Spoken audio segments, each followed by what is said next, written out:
For years, I woke up every morning with a headache. Sometimes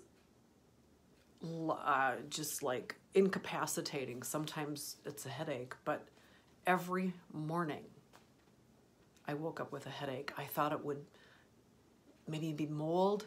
Couldn't find it. Even had someone go up in my little crawl space thingy. Couldn't find mold anywhere. Was it my bed? Was it my pillow? You know, it sounds crazy, but I was desperate for an answer, and I couldn't find any. And for years, it eluded me. And the thing is, if I had only listened to my own inner knowing, my own intuitive knowing, I wouldn't have suffered for years. I wouldn't have suffered for years.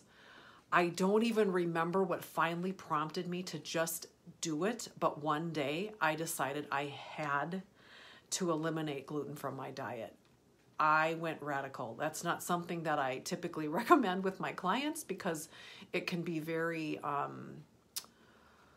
it's hard to go radical, and it can be defeating, and so then you give up. But I was just so done with the pain. I went radical, and but the headaches were daily. I had eye pain. I had itchy eyes. I would like stand in the shower and I would just like rub my eyes. It felt so good. That's not normal. I had itchy hands. It was crazy. And so I ransacked my kitchen. I didn't know what I was getting into. I ransacked my kitchen, the cupboards, the fridge, the pantry, everything. And everything with gluten or wheat in it went into a grocery bag. And I know I had at least 5 bags that I like, what the hell am I going to do with this now? And I gave it to a friend of mine, and she's like, oh, it feels like Christmas. So, you know, what for me was this great purge, for her was this great win, right? But from that, I went into a period of like, what the hell do I eat? I don't know how to do this. I didn't know how to do this. And 13 plus years ago, I know I've been gluten-free at least that long. Finding gluten-free things was hard. It really was hard. Now you have groceries and co-ops and various, you know, you've got sections in a store that say gluten-free, for instance. This is just one example. It's my example. But I went through a time where I was just like always hungry and always crabby, and I missed pizza. A friend of mine, she used to teach cooking, really unique, you know, healthy cooking that's hard to, well, no, maybe now it's easier to find, but back then it wasn't either. And she let us, the students, decide what we were going to learn. I'm like, I need pizza. So we made like 3 different kinds of pizza crusts and pizzas. Oh my God, it was so wonderful. But at any rate, that's the story of how I eliminated gluten. It was this constant fight with myself because I had this thing of I don't know how to do it. And so I won't. And finally, I just did it. The top layer, believe it or not, the top layer of the symptoms, I don't know what all it was doing inside, like my digestive system and things like that. But the eye pain, the headache, and the itching, 36 hours to 3 days gone. That's crazy. Absolutely crazy. So, the point that I wanted to make here is that was a huge mistake I made by not taking action sooner. Think about it. If I had taken action, the radical action that I didn't even know what that meant, if I had done that earlier, oh my God, how much literal pain could I have avoided? So, what do you know in the deepest part of your knowing, or maybe it's literally within your gut, that you need to stop or do? Where are you needing to take action that you don't know how to do it, but you just know you need to make a change? For me, I had my excuses, and I had them for years. So I know what it's like. Maybe your action has nothing to do with food. Maybe your action has to do around taking time for yourself. Everyone and everything gets your attention, and by the end of the day, you're on fumes.